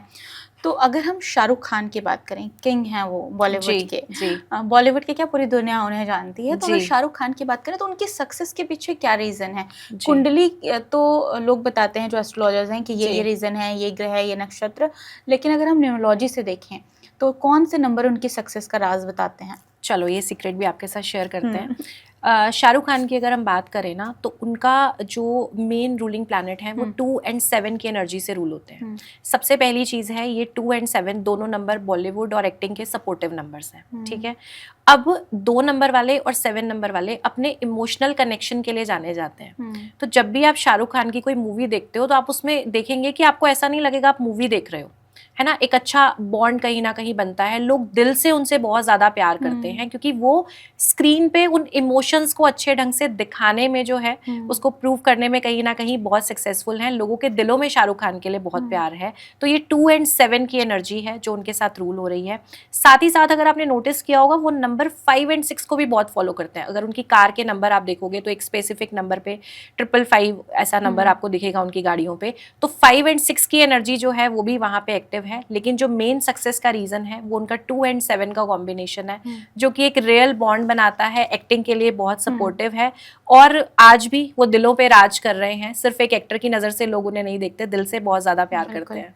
और सलमान खान भी इसके बाद आते हैं, उनकी भी लाइफ अच्छी है, वो भी बहुत सक्सेस हैं, लोग उन्हें जानते हैं, लेकिन कंट्रोवर्सी से भी लोग उन्हें बहुत पहचानते हैं। तो कंट्रोवर्सी के पीछे क्या वजह है, नंबर्स कौन से हैं? जी, मैंने आपको थोड़ी देर पहले 9 नंबर के बारे में एक बात की थी कि इनका इमोशन और जो इनका बहुत अच्छा दिल है कहीं ना कहीं लोग इसको स्किप कर जाते हैं, इनका एग्रेशन याद रहता है, राइट। तो सलमान खान जो है 9 नंबर की एनर्जी के साथ रूल होते हैं, इनके डीओबी जो है 9 से रूल हो रहे हैं। तो अब ऐसे में क्या है कि ये आप देखोगे बहुत जगह पे हेल्प भी करते हैं, बहुत ज़्यादा जो है सोशल वर्क करते हुए नजर आएंगे। लेकिन 9 नंबर ऐसा है कि जब तक प्यार में है तो प्यार में, अगर आपने झगड़े पे उतारा तो फिर कोई लिमिट नहीं है। तो ये दोनों ही साइड दोनों ही साइड खान में देखा भी जी जी जी। तो 9 नंबर जो है सेवा का नंबर भी है और 9 नंबर एग्रेशन भी देता है। बस कहीं ना कहीं ड्रॉबैक ये है कि 9 के लिए ना पब्लिक में इनका एग्रेशन ज्यादा याद रह जाता है, इनके सोशल वर्क को कई बार लोग जो है ना अवॉइड कर जाते हैं।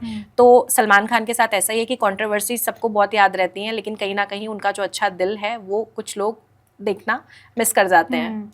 तो अगर अमिताभ बच्चन की हम बात करें, अमिताभ बच्चन भी काफ़ी टाइम से मीन्स अपने यंग एज से लेके आज तक, और आज भी वो बने हुए हैं इंडस्ट्री में। आज भी वो कौन बनेगा करोड़पति जैसे शोज करते हैं जो कि हिट है। तो उनकी जो ये लॉन्गेविटी है उसका क्या रीज़न है? देखो उसके पीछे रीज़न है सूर्य की एनर्जी उनके साथ ज़्यादा एक्टिव है। सूर्य जो है आपको एक बहुत अच्छी हेल्थ के कारक है, सन जो है डिसिप्लिन के कारक है। हालांकि जो अमिताभ बच्चन है वो भी नंबर 2 से रूल होते हैं, एक्टिंग के लिए बेहद सपोर्टिव नंबर है और उनका जो भाग्यांक डेस्टिनी नंबर है वो 1 है। तो 1 नंबर आपको कब सक्सेस देता है? जब आप डिसिप्लिन हैं, जब आप एक अच्छे रूटीन को फॉलो कर रहे हैं। और इसी तरीके से अगर आप अमिताभ बच्चन को देखोगे तो उनका एक फिक्स्ड रूटीन, एक फिक्स्ड सिस्टम है। आज जो उनकी एज है उसके हिसाब से भी वो इतने ज़्यादा प्रोडक्टिव हैं, बैक टू बैक जो है प्रोजेक्ट्स पे काम कर रहे हैं। लगातार उनकी जो एनर्जी लेवल्स आप देखो मेंटेन किए हुए हैं।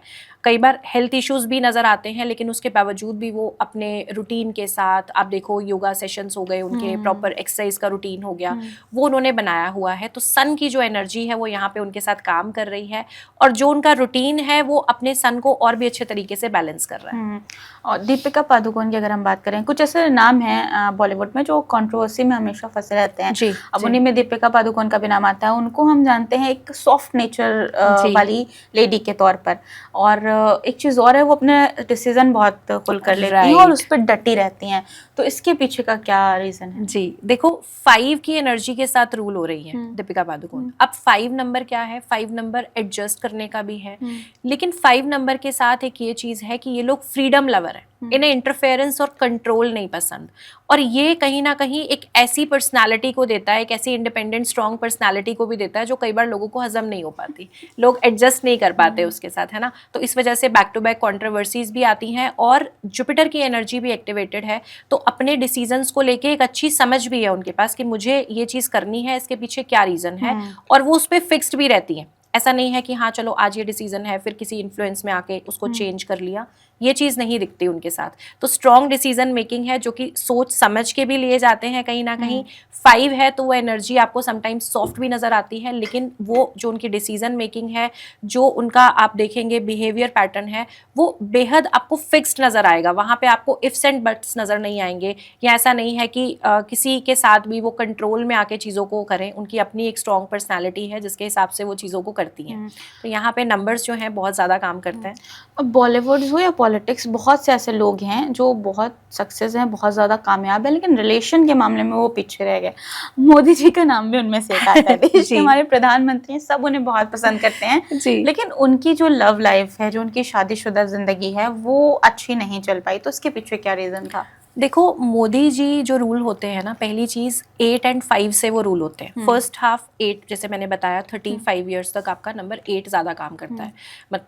नंबर 8 यानी कि आपका बर्थ नंबर जो मोदी जी का है, तो पहले 0 टू फर्स्ट 35 ईयर्स तक आपका बर्थ नंबर ज़्यादा एक्टिवेट रहता है, उसके बाद आपका डेस्टिनी नंबर आ जाता है। तो मोदी जी के केस में 8 एंड 5 की एनर्जी, तो 8 नंबर रिलेशनशिप के मामले में थोड़ा कमज़ोर पड़ जाता है। मैंने आपको स्टार्टिंग में ही बताया था, क्योंकि चीज़ों को एक्सप्रेस उतना अच्छे ढंग से नहीं करते, रिस्पॉन्सिबिलिटी निभाने में बिलीव करेंगे, लेकिन ये कभी भी शो ऑफ नहीं करते, बता के किसी चीज़ को नहीं करेंगे, दिखाएंगे नहीं। लेकिन रिश्तों में प्यार हमें दिखाना भी पड़ता है, रिश्तों में हमें बोल के भी बताना पड़ता है, एक्सप्रेस भी करना पड़ता है। तो लव लाइफ के मामले में थोड़ा वीक रहा, लेकिन अगर आप उनकी जर्नी को देखोगे तो वो बहुत अच्छा एग्जाम्पल सेट करते हैं एज पर न्यूमरोलॉजी। 8 नंबर जब उनका स्टार्टिंग में, तो 8 नंबर क्या बताता है कि आपको मिलेगा सब कुछ। 8 वो शक्ति है जो आपको ज़मीन से आसमान तक पहुंचाने की है, लेकिन उसके पीछे कुछ शर्तें हैं कि आपको हार्डवर्क करना है, आपको पेशेंस रखनी है, और आपको कहीं ना कहीं ऑनेस्ट बने रहना है। आपको लगातार मेहनत करनी है, ज़मीन से जुड़ के आपको काम करना है। मतलब 8 नंबर में अगर आप बॉसिज्म दिखाते हो कि मैं बहुत बड़ा हूं भाई, तो 8 नंबर आपको कहीं कुछ नहीं देने वाला। 8 नंबर कहता है कि आप ज़मीन के लोगों के साथ जुड़ के काम करिए, उन्हें बिल्कुल अपने बराबर समझ के रखिए, उनके साथ अच्छा ट्रीटमेंट करिए, है ना, तो ही वो आपको लाइफ में ग्रोथ देगा। तो इसी तरीके से मोदी जी ने इनिशियल लेवल पे आप देखो बहुत ज़्यादा हार्डवर्क किया है, ग्राउंड लेवल पे काम किया है, एक एक चीज़ को जाके उन्होंने चेक किया। उनका पॉलिटिकल करियर छोटा नहीं है, इतने सालों का करियर उनका है। और जैसे ही उनका 5 की तरफ, वो अपने डेस्टिनी नंबर की तरफ गए हैं, तो आप देखिए कि कम्युनिकेशन के बिहाफ पे बात करें, उनके सक्सेस की बात करें, रिजल्ट्स की बात करें, तो दुनिया ने देखे हैं वो रिजल्ट्स। और सैटर्न के केस में अगर हम बात करें, जितने भी लोग मूलांक 8 वाले हैं, उनकी लाइफ में सक्सेस 35 या उसके बाद ही आपको ज़्यादा देखने मिलेगी। अब क्योंकि इलेक्शन आ रहा है 2027 में यूपी का, अगर हम योगी जी की लाइफ को देखें, उनका पॉलिटिकल करियर तो बहुत अच्छा है, अभी भी लोग उनकी बहुत बात मानते हैं, अग्रेसिव अंदाज के लिए अपने जाने जाते हैं, भाषणों के लिए, लेकिन उनकी भी लव लाइफ अच्छी नहीं है, मतलब नहीं हो पाई कह सकते हैं। तो उसके पीछे क्या रीज़न था? देखो हमारे कुछ प्लैनेट्स हैं जो स्पिरिचुअलिटी को दिखाते हैं, कुछ प्लैनेट्स लव लाइफ को, मटेरियलिस्टिक लाइफ को दिखाते हैं। तो जब भी अगर आप देखोगे किसी पर्सन की लाइफ में स्पिरिचुअलिटी बहुत ज़्यादा आपको देखने मिलेगी, तो वहाँ पे ये वाली जो आपकी मैरिड लाइफ है या रिलेशनशिप कहीं ना कहीं डिस्टर्ब होते हैं। दोनों के डिफरेंट प्लैनेट्स हैं। जैसे अगर मैं बात करूँ आपकी स्पिरिचुअलिटी की, तो 3 नंबर के साथ आप देखोगे, 7 के साथ आप देखोगे। आपकी लव लाइफ रिलेशनशिप, आप रिलेशनशिप में नंबर 2 भी है, नंबर 6 भी है। अब अगर 3 एंड 6 की ही हम बात कर लें, तो 3 जुपिटर, बृहस्पति की एनर्जी और 6 जो है शुक्र की एनर्जी, ये दोनों अलग अलग एनर्जीज हैं और दोनों साथ में रहना बहुत मुश्किल है। इसके लिए बोला जाता है कि आपको दोनों को एक बैलेंस में रखना है। अगर आपको अपनी मैरिड लाइफ और स्पिरिचुअलिटी का अगर आप एक अच्छा बैलेंस रखते हो तो दोनों का सुख मिलता है। लेकिन अगर आप सोचो कि स्पिरिचुअल साइड बहुत ज्यादा एक्टिवेट हो जाए, जुपिटर अगर आप बहुत एक्टिवेट कर लेते हो, केतु बहुत ज्यादा एक्टिव होते हैं, तो कहीं ना कहीं मैरिड लाइफ की डिस्टर्बेंस या रिलेशनशिप का डिस्टर्बेंस आपको दिख जाएगा। हम लोगों ने इतनी सारी बातें की हैं, अब मैं चाहती हूँ देश की भी थोड़ी बात कर लेते हैं। जी। भारत को लेकर ये कहा जाता है कि विश्व गुरु बनेगा भारत। जी। जब वर्ल्ड वॉर की सिचुएशन आएगी या फिर जब सारे देश लड़ रहे होंगे तो वहाँ पे सिर्फ एक भारत है जो विश्व गुरु बनकर आगे आएगा, विश्व गुरु बनकर उभरेगा। तो भारत की न्यूमरोलॉजी क्या कहती है, इस पर सपोर्ट करती है?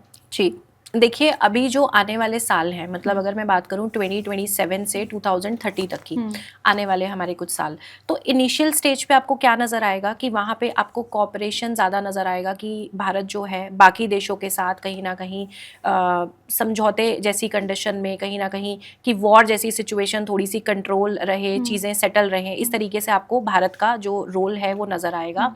और आगे चल के आने वाले सालों में आप देखेंगे कि बाकी देश जो हैं भारत को एक विश्व गुरु की नज़र से बिल्कुल देखेंगे। उनको ये उम्मीदें रहेंगी कि इनकी तरफ से चीज़ें आगे बढ़ें और लोग उन्हें फॉलो करते हुए नजर आए, जो कि पहले ऐसा कभी हमें देखने को नहीं मिला है। लेकिन आने वाले साल इस तरीके से होंगे कि विश्व गुरु भी भारत, आप देखेंगे भारत को विश्व गुरु बनते हुए भी, और साथ ही साथ वॉर जैसी कंडीशन में भारत को तो आप नहीं देखोगे कि भारत इसमें इन्वॉल्व हो। तो यहाँ चीज़ें भारत के लिए तो अच्छी ही रहने वाली हैं। वर्ल्ड वॉर की अगर बात करें, वर्ल्ड वॉर बिल्कुल सिचुएशन भी बनी हुई है, लेकिन भारत के लिए चीजें अभी उस तरीके से नजर नहीं आती है। वर्ल्ड वॉर की आपने बात की तो 27 से लेकर 30 तक के बीच में कहा जाता है, बहुत सारे ऐसे एस्ट्रोलॉजर हैं जो कह रहे हैं कि 2030 में तो वर्ल्ड वॉर होगी। जी। न्यूमरोलॉजी क्या कहती है इस पर? देखो 2030 में वर्ल्ड वॉर होगी, इसमें हमें भारत का कनेक्शन देखना ज़्यादा ज़रूरी है कि यहाँ पे क्या चीज़ें किस तरीके से रहेंगी। तो इंडिया के हिसाब से तो इंडिया का इन्वॉल्वमेंट तो 2030 में नज़र नहीं आता है वर्ल्ड वॉर में। और जैसा मैंने बताया, विश्व गुरु पे आपने जो सवाल किया है, तो वही रोल इंडिया का इसमें रहने वाला है। वर्ल्ड वॉर की कंडीशन सिचुएशन भी उसी तरफ जा रही हैं। कहीं ना कहीं ये चीज़ें बनती जाएंगी, कुछ कुछ कंट्रीज़ में जैसे अभी दिख रहा है ऐसा ही रहेगा, लेकिन 100% पूरा वर्ल्ड वॉर में ये कन्वर्ट हो जाए ऐसा तो नहीं है। अगर हम देखें इस हिसाब से कि जैसे अभी 2026 चल रहा है, 2027 आएगा, फिर 28 आएगा, 30 आएगा, तो क्या ये कोई साल, कोई ईयर डेंजरस हम मान सकते हैं जहाँ पर वर्ल्ड वॉर 3 जैसी सिचुएशन बने और आगे जाकर वर्ल्ड वॉर हो? देखो 2029 जो है उसे हमें थोड़ा सा केयरफुली देखना चाहिए। 2029 में सिचुएशन इस तरीके की बन सकती है कि आगे चल के ऐसी कंडीशंस बने कि वर्ल्ड वॉर जैसा, या ये चीज़ें बहुत बड़े लेवल पे स्प्रेड हो जाना, ये हमें थोड़ा ध्यान देना चाहिए 2029 में। उसके अलावा अभी तक की चीज़ें अगले 1 से 1.5 साल में तो ऐसी सिचुएशन कोई वर्स्ट लेवल पे नज़र नहीं आती है कि वो प्रॉपरली वर्ल्ड वॉर में चला जाए। अगर कंट्रीज़ के नाम पर हम बात करें, जब वर्ल्ड वॉर होगी तो उनमें बहुत सारी कंट्रीज़ इन्वॉल्व होंगी। अभी जो हम देख रहे हैं सिचुएशन, उसमें अमेरिका, इजराइल, चीन, कोरिया, रूस, भारत और पाकिस्तान भी थोड़ा लड़ाई झगड़े वाला है। और भारत मतलब हम स्ट्रॉन्ग देश मान सकते हैं जी। जिनके पास पावर है थोड़ी, और जिनके पास वेपन्स हैं अपने, जिनके पास बहुत सारी चीज़ें हैं लड़ने के लिए। तो क्या नाम जो देश के होते हैं वो भी वर्ल्ड वॉर को ट्रिगर करने का संकेत देते हैं? नहीं, देखो सिर्फ नाम के साथ वर्ल्ड वॉर को हम नहीं जोड़ के देख सकते। इसमें समय का बहुत बड़ा रोल है। प्लैनेट्स जो समय समय पे मूव कर रहे हैं उनके हिसाब से ही इसकी प्रिडिक्शन को करना ज़्यादा अच्छा है। सिर्फ नाम के साथ वर्ल्ड वॉर जैसी कंडीशन को तो नहीं देखा जा सकता। अब जैसे बहुत सारे लोग होते हैं जो अपने नाम की वजह से अग्रेसिव होते हैं। जी। उनका नाम का टोटल भाग्यांक मूलांक हम कह सकते हैं, उसकी वजह से वो अग्रेसिव होते हैं। तो कंट्रीज़ में भी ऐसा होता होगा, कंट्रीज़ के नाम? हाँ बिल्कुल, देखो ये चीज़ें हैं, ये नाम के साथ साथ आपको एग्रेशन या ये सारी चीज़ें इम्पैक्ट करती हैं। नेचर उनका, प्लैनेट्स का रोल बिल्कुल रहता है वहाँ पे एक ये भी चीज़ें हैं कि जो पॉलिटिकल लेवल पे उनके कंट्री में जो लोग एक्टिव हैं उनके क्या कॉम्बिनेशंस हैं, उनकी क्या प्लैनेटरी पोजीशन है, ये भी बहुत ज़्यादा वहाँ पे इंपॉर्टेंट रोल प्ले करती है। तो सिर्फ देश के नाम पे हम बोले कि पूरी कंट्री का नेचर या जो प्रिडिक्शन है वो आ सकता है, वो नहीं। वहाँ पे पॉलिटिकली जो लोग एक्टिव हैं तो उनको देखना बहुत ज़रूरी है। जैसे आज अगर हम इंडिया की बात करते हैं तो यहाँ पे मोदी जी के बारे में बात होती है, योगी जी के बारे में, या और जो लोग पॉलिटिकली स्ट्रॉन्ग लेवल पे एक्टिव हैं उनके बारे में बात होती है। तो इसी तरीके से बाकी कंट्रीज के लिए भी हमें देखना चाहिए। चलिए अब रेमेडीज पर भी हम थोड़ी बात कर लेते हैं। इतने सारी चीज़ें देखी लोगों ने, न्यूमरोलॉजी के बारे में जाना। अब अपना नंबर, अपनी कंपैटिबिलिटी, रिलेशनशिप सबको देखने के बाद जो मेन चीज़ आती है वो है पैसा। सबको चाहिए, रिलेशन अच्छा हो, सक्सेस हो तो भी चाहिए पैसा। राइट। तो पैसे को लेकर क्या रेमेडी है जो काम जी। करती हो 100%? जो एक्टिवली काम करती हूँ, देखो मनी रिलेटेड अगर आपको कोई भी इशू आता है कि जैसे मान के चलिए हम बोलें कि आपके घर में पैसे को लेके कुछ भी अपॉर्चुनिटीज़ नहीं है, हमारे रास्ते नहीं बन रहे, ये एक चीज़ है। दूसरी चीज़ है कि हमारे पास पैसा आता है लेकिन हमारा पैसा टिकता नहीं है। ठीक है, तो पहली चीज़ आपको ये करनी है कि अगर पैसा आने के रास्ते खुले, इसके लिए आपको ग्रीन वाली मूंग की दाल जो कि ट्यूसडे को पानी में भिगोनी है, बुधवार के दिन उसमें थोड़ा सा देसी घी डालना है, थोड़ी सी शक्कर आपने ऐड करनी है और उसको आपने गाय को खिलाना है। ये बुधवार के बुधवार रेगुलर बेसिस पे आप करना शुरू करें। आप देखेंगे जितनी भी ब्लॉकेजेस हैं वो आपकी खुलनी शुरू होंगी और आपके रास्ते बनेंगे। इसके साथ साथ नॉर्थ डायरेक्शन में आप कुछ वाटर, जैसे छोटा सा वाटरफॉल या फाउंटेन आप लगाएं तो वो भी आपको बहुत अच्छे रिजल्ट देता है। फिर बात आती है कि हमारा पैसा टिक नहीं रहा, पैसा जो है हमारा सेव नहीं हो रहा, तो सेविंग के लिए आपने क्या करना है, जो भी आपका कैश है, पहली चीज आजकल ट्रेंड है कि हम सब कुछ यूपीआई ट्रांजैक्शंस कर रहे हैं, कैश हम रखते नहीं है ना। घर में आप देखोगे अगर आप मैं बहुत सारे कंसल्टेशंस में जब कवर करती हूँ कि कैश आप कहाँ रखते हो, लॉकर कहाँ है, तो बोलते हैं कहीं नहीं बनाया, कभी कहीं इधर उधर ड्रॉर में रख देते हैं या कहीं भी रख देते हैं। तो पहली चीज, पैसा टिकने के लिए घर में एक लॉकर होना जरूरी है और वो लॉकर आपके घर के वेस्ट साउथ वेस्ट डायरेक्शन में आप बनाएं, तो आप वहां पे थोड़ा थोड़ा कैश रखना शुरू करें तो आपका पैसा सेव होने लगेगा। और इसके साथ साथ सेविंग के लिए जो एक चीज आप और कर सकते हो, आप रेगुलर बेसिस पे शिवलिंग पे गन्ने के रस से अभिषेक करना शुरू करें हर एक सोमवार को, तो आप देखेंगे कि पैसा सेव भी होगा, पैसा टिकेगा भी और फर्स्ट रेमेडी से पैसा आना भी शुरू हो जाएगा। अब जॉब जैसे बहुत सारे लोगों की नहीं लग रही होती, कमेंट में भी बहुत सारे क्वेश्चंस आते हैं कि जॉब लग जाए, इसका कुछ बताइए, तो उसकी रेमेडी क्या है जिससे जॉब लग जाए? देखो, जॉब के केस में आपने करना ये है, पहली चीज जब आप जॉब इंटरव्यू पे जा रहे हो तो आपने 3 हरी इलायची लेनी है, उसको सबसे पहले गणेश जी को भोग लगाइए, अपने घर के मंदिर में भी लगा सकते हैं। 1 इलायची उसी समय आप खा लें, बाकी की 2 इलायची पॉकेट में कैरी करें, अपने साथ ले जाएं, रास्ते में ड्यूरिंग इंटरव्यू आप एक एक इलायची करके ले सकते हैं, 1 इलायची उसी समय आप ले लें, ये पहली चीज़ है। दूसरा, जब तक आप कह रहे हो कि इंटरव्यू की कॉल नहीं आ रही या सिचुएशन नहीं बन रही, आपने हनुमान जी का वो स्वरूप आपने देखा होगा जिसमें वो संजीवनी लेते हुए जा रहे हैं, वो स्वरूप की आपने पूजा शुरू करनी है। किसी भी मंगलवार से आप शुरू करो, ट्यूसडे के दिन हनुमान जी को संकल्प करके 21 दिन के लिए संकट मोचन हनुमान जी का पाठ शुरू करें। साथ में जो ट्यूसडे से आप शुरू कर रहे हो, 21 दिन में आपके 3 मंगलवार होंगे, तीनों मंगलवार को हनुमान जी का लड्डू का भोग लगाएं, उसे ज़रूरतमंद लोगों में बांटें और जॉब लगने की प्रेयर करें। विद इन 21 डेज आप देखेंगे कि आपके जॉब के रास्ते जो हैं वो बनने लगेंगे या जॉब के आपको कॉल्स आ जाएंगे। अब एक आखिरी सवाल मेरा, घर में वास्तु को लेकर तो लोग बहुत सारे उपाय करते हैं, रेमेडीज़ भी बहुत सारी करते हैं, लेकिन क्या कुछ ऐसी चीज़ें हैं जो हम घर में करें, मतलब एक कोई जनरल उपाय आप बता दीजिए जो हम घर में करें तो जिससे रिलेशन भी हमारा अच्छा हो, जिससे पैसा भी आए, मतलब सुख ओवरऑल। जी। देखो, सबसे पहली चीज़ मैं आपको बोलूँगी कि हमारे यहाँ मोस्टली इंडियन फैमिलीज़ में ट्रेंड है कि हम किसी भी सामान को डिस्कार्ड नहीं करते है ना, हर चीज़ रीयूज़ और पता नहीं कितनी बार वो यूज़ होगी और तब वो घर से निकलेगी। सबसे पहली चीज़ तो आज आपकी ऑडियंस को ये चीज़ समझनी चाहिए कि घर को डीक्लटर करें। किसी भी रेमेडी को करने से पहले घर में जितना पुराना वेस्ट सामान है, उसमें ख़राब इलेक्ट्रॉनिक्स हो सकते हैं, आपके ऐसे पुराने कपड़े हो सकते हैं जो 10 साल पहले कभी खरीदे थे, आज उसमें फिट भी नहीं आ रहे, बट फिर भी वो रखे हुए हैं, तो वो कहीं ना कहीं आपकी डेड एनर्जी को क्रिएट कर रहे हैं। तो डीक्लटर करें घर को। सबसे पहले घर में साफ सफाई सुबह के समय शुरू हो। आप बहुत सारे घरों में देखेंगे कि शाम को 5 बजे 6 बजे जाके घर की सफाई हो रही है, जो कि एक गलत सिस्टम है। घर में सुबह उठते ही कोशिश करें कि सफाई हो, या फिर कम से कम सफाई जो आपने बताया, इससे क्या होता है, कुछ इम्पैक्ट भी होता है? देखो, नेगेटिविटी है घर में, जो सफाई का रूटीन है, साफ सफाई जो होनी चाहिए वो सुबह के समय होनी चाहिए। पुराने समय में अगर आप देखोगे तो क्या होता था कि घर में उठते ही सबसे पहले झाड़ू लगाया जाता था। आज भी बहुत सारे घरों में है कि झाड़ू लगाया और घर के एंट्रेंस पे पानी का छिड़काव किया जाता था, तो कहीं ना कहीं सकारात्मक ऊर्जा इससे अट्रैक्ट होती है। तो पहली चीज क्या है कि आप घर को डीक्लटर करें। जितने भी लोग इसे सुन रहे हैं, जितना वेस्ट सामान आपने रखा है, जितनी पुरानी चीजें हैं जो आपने 2 साल 2.5 साल से देखी भी नहीं है, तो उनको जरूरतमंद लोगों को दें जो कि उसका यूज कर सकें। थर्ड जो चीज है, आपको अपने घर की सफाई अच्छे से रखनी है। बाथरूम और किचन आपके बहुत ज्यादा ऑर्गेनाइज्ड भी होने चाहिए, साफ भी होने चाहिए। घर के जो टॉयलेट्स हैं वो प्रॉपरली क्लीन हो और उसके दरवाजे हमेशा आप बंद करके रखें, टॉयलेट के दरवाजे बंद करके रखें। आपके घर का जो किचन है वो साफ सुथरा हो। आपके घर में ऐसा ना हो कि अगर मान लो आजकल सिस्टम है कि घर में नेक्स्ट डे मेड ने आना है और उसने काम करना है, क्लीनिंग करनी है, तो बर्तन आप कम से कम एक तरफ रखें। जूठे बर्तन, खाली बर्तन रात को आप अपने जो स्टोव है उस पर रख के ना सोएं। किचन आपकी क्लीन हो। साथ ही साथ आप ये देखें कि जो आपके कबर्ड्स हैं वो कितने क्लीन है। अगर वहां पे कपड़े बिखरे हुए हैं, आप देखो कई लोगों की कंडीशन दरवाजा खोलते ही कपड़े आके गिरेंगे, उठाए और रख दिया, राइट, है ना। तो वो कहीं ना कहीं आपके शुक्र को डिस्टर्ब करता है। अब शुक्र जो है लग्जरी का कारक है, आपके लाइफ में कंफर्ट का, आपके अच्छे रिश्तों का कारक है। आपका बेडरूम किस कंडीशन में है, बेडशीट को फ्रीक्वेंटली चेंज करिए। तो ये छोटी छोटी चीजों को आप ध्यान दें। और इसके अलावा घर में रेगुलर बेसिस पे कपूर और लौंग जो है वो आप जलाना शुरू करें शाम के समय। तो आप देखेंगे कि जितनी भी ब्लॉकेजेस हैं वो भी क्लियर होती हैं, नेगेटिव चीजें भी रिलीज होती हैं। और आपका जब मन अच्छा है, आपका जब मन शांत है, तो आप अपनी प्रोडक्टिविटी के बारे में सोचोगे, अपनी ग्रोथ के बारे में सोचोगे और कहीं ना कहीं अपॉर्चुनिटीज को ग्रैब करोगे। तो thank you so much ma'am, जी। बहुत अच्छा लगा आपसे बात करके और बहुत अच्छी चीज़ें और मेरे ख्याल से बहुत प्यारी रेमेडीज आपने बताई। जी, thank you so much ji.